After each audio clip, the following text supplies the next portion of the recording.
Welcome back to Book It, the show where we talk about books and what they can do for you and what they can do through you. Today, we're happy to have back as our guest Wayne Kuhn, the author of the book Recharge. We're going to talk about that book. Welcome back, Wayne. Thank you, Bud. Good to see you. I was reading through the book and I came to chapter 8, which is about actions creating results. And before I get into any of the specifics of the chapter itself, I wonder if you could just talk to me a little bit about why you named a chapter Actions Create Results. Actions create results seems very not mundane, but simple. Of course, we do something and this happens. I think the premises of actions create results is to be aware of what actions we're taking when we look at our results. And one of the four pillars that I talk about, the last one is where we look at our results, where we be accountable for what we did. And so sometimes people like they blame the results on other things around them, exterior things, when it's actually, well, what did you do to create that result? And so you start to become aware of what you're doing. And when you're totally aware of what you're doing, then you look at the results that's when the tweaking starts.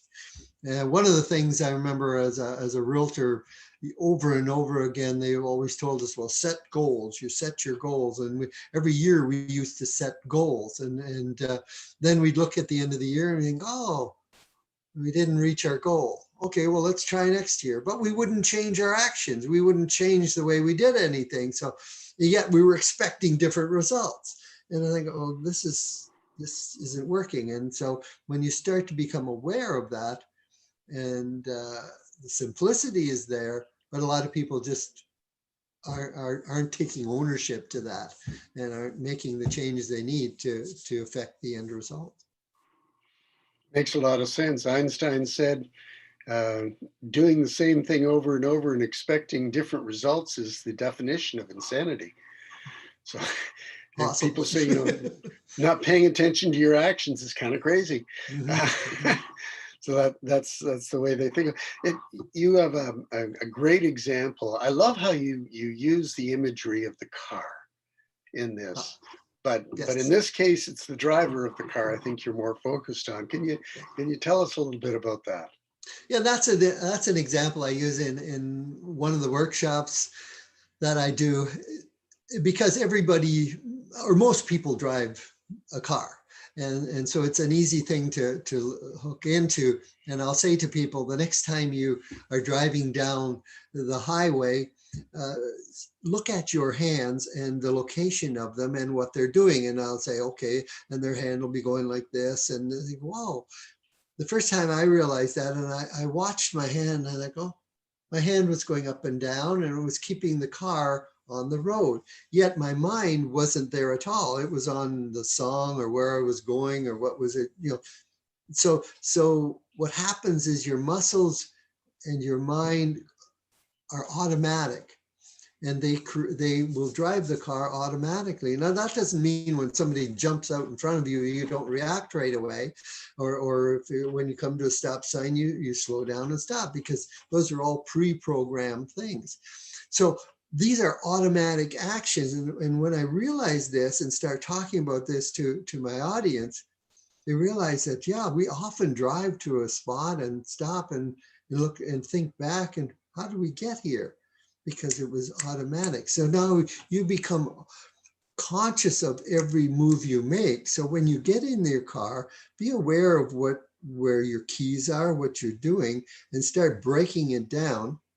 And a good example is if you have a 16-year-old and you're teaching them how to drive, you hand them the keys and they go, keys, now where does it go? It goes in the keyhole. It's right on the column. And, and you start going step by step. So put your foot on the brake. No, that's the gas. No, it's the other pedal. Put your foot on the brake. Okay.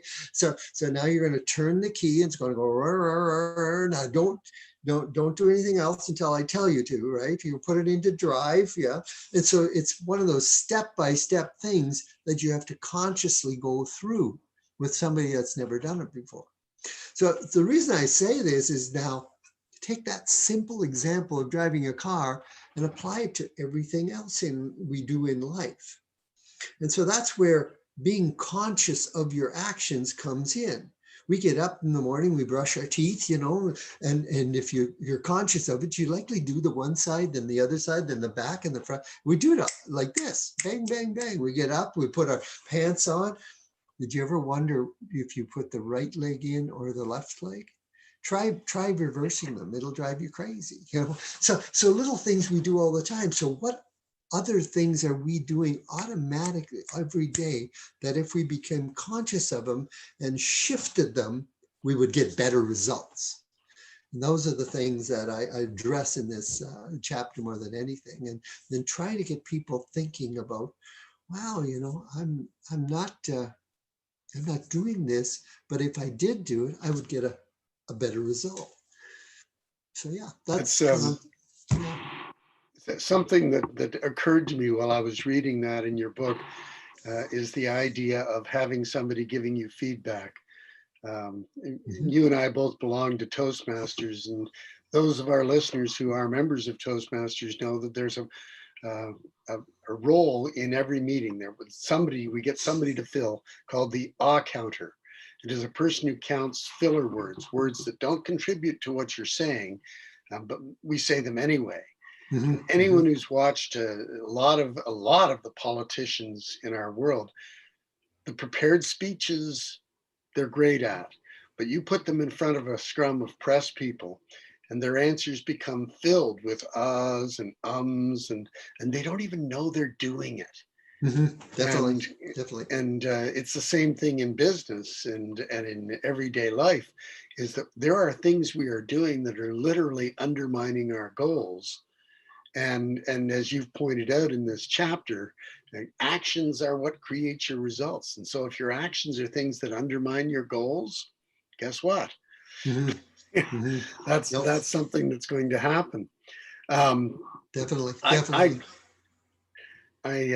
I was thinking of the section you had in your chapter there about react versus respond, Mm-hmm. Mm-hmm. and that kind of ties into this whole thing. It flows from it. If you want to pick it up from there.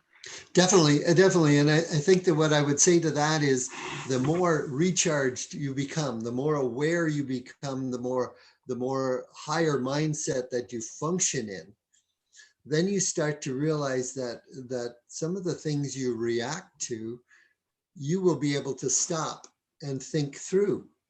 So if somebody says something to me, rather than snap back at them, I would pause, and then I would think and respond more effectively. And so I say this, I guess, hoping that people will have faith that this is what happens, is your awareness will change, and the way you function and react will change, and then you become responsive. And responsive is a much more productive way of managing a situation than a reaction. Now, that doesn't say that reacting all the time is negative, because if your child ran in front of ran out onto the road and there's a car coming, I would hope you would react immediately, and jump on the situation, and you likely would. And so some of that reaction power you don't want to, dismiss. But in generally speaking, I'm thinking of situations where where you're in a group of people or in a meeting where you may react to somebody's comments rather than stop and think and say, what were they actually trying to say, and how can I respond so that it's most productive in those situations. And yeah, it takes practice, but like I said, a higher mindset will pull out positive responses and be able to respond more productively and more positively, um, energizing Makes, the situation. that makes a lot of sense to me. Um, it sort of flows also naturally into that idea of meaningful daily actions that you can take. Uh, and what sort of actions do you think, do you try to get people to think in terms of? Well, I definitely I'm a big advocate of routine. And but the routine that'll get you to where you want to go. So when I talk about the hour of power, to me that is a routine. That is an exercise. It's almost like I want to say the programming that's in your mind right now has got you to where you are today. That's a reality. Now, if you say to me, you want to get over here, you want to, it's like that saying, there's a gap between where you are today and where you dream of being.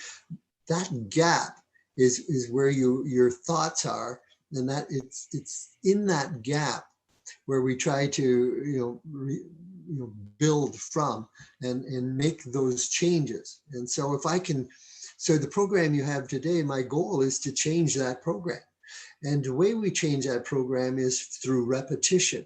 So we bring in a new idea and then we repeat it and repeat it and repeat it, and becomes natural.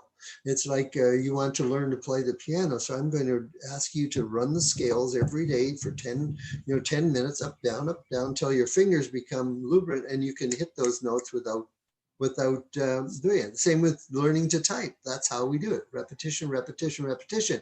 So now I'm going to teach you a new skill, whatever that is, to lead you to where you want to go.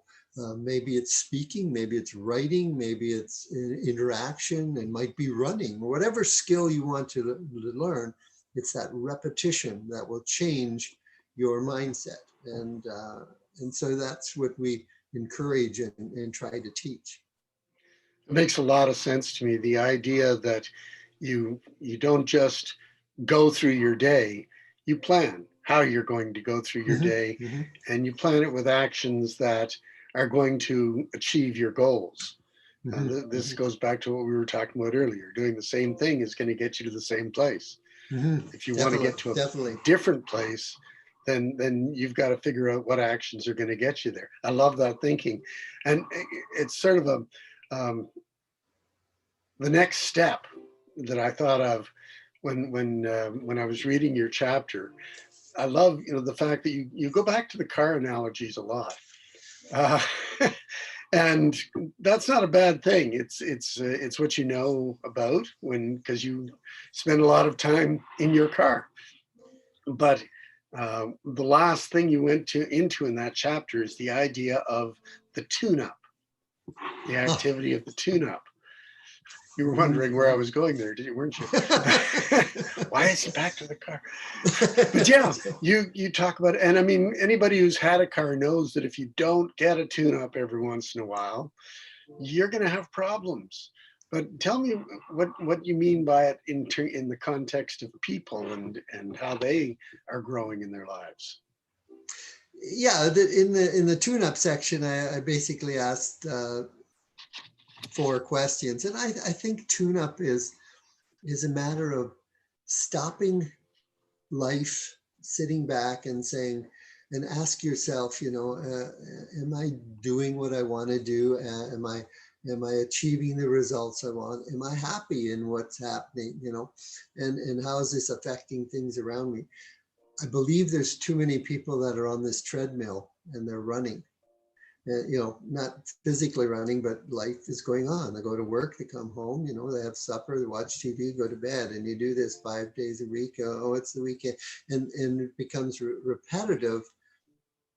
But it becomes so repetitive that it's unconscious, and they're not aware of what they're doing. And life goes by, and they go, "Oh, the year's gone," and and next year's coming, and we're going to do the same things over and over again. And are we happy? Is this what we really want to do? So the tune-up is kind of am I doing what I'm doing, or am I doing something that I should cut back on? Am I watching too much TV? Am I, whatever that is? Is there something I want to increase? One of the things I talk about is reading. I've always wanted to read more because there's value in education. And so maybe I want to increase that a little bit. Maybe there's something I'm doing I should just stop. whatever that is, eating before I go to bed. Maybe I should just cut that out because we know it's bad. We shouldn't do it. So let's just stop it. And the way to stop it is change the habit, change the direction. Don't sit in that chair with your comfy and your feet up looking at the TV, because the first thing you'll be thinking of is bag of chips, bag of chips. I gotta have a bag of chips, right? So you gotta change, you shift that habit. And of course, then the last thing was, what do I need to bring in? What do I need to add? Do I need to join Toastmasters, or do I need to join a mastermind group, or what do I need to add into my life to help me springboard to the next level? And so those are all recharge things that you want to add in and bring forward. Yeah. Almost the whole tune of the chapter that we've been reviewing, I think, is that saying that I heard years ago, and that is that, you know, some people make things happen, some people watch things happen, and finally there's the group that sits back and goes, "What happened?" What happened? Uh, and we're talking here about becoming the people who make things happen. And that's the whole idea of the tune-up, is, as I understood it, was you know, at the end of the day, take a look at how your car ran, and then fine tune it, tune up the operation, and make sure that it's going to get you where you want to go. Yeah. We've been talking about, we're coming down to the end here, but we've still got a couple of chapters to go.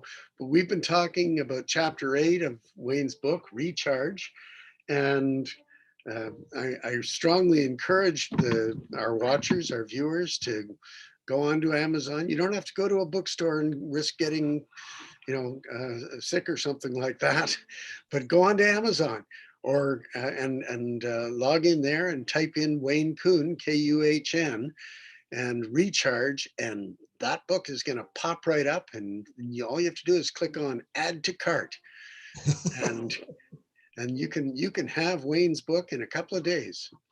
Thank you. Thank you, Wayne, for giving us some insights into your chapter 8 of your book. And tomorrow we'll come back again and look at chapter 9. You Awesome. have a terrific day.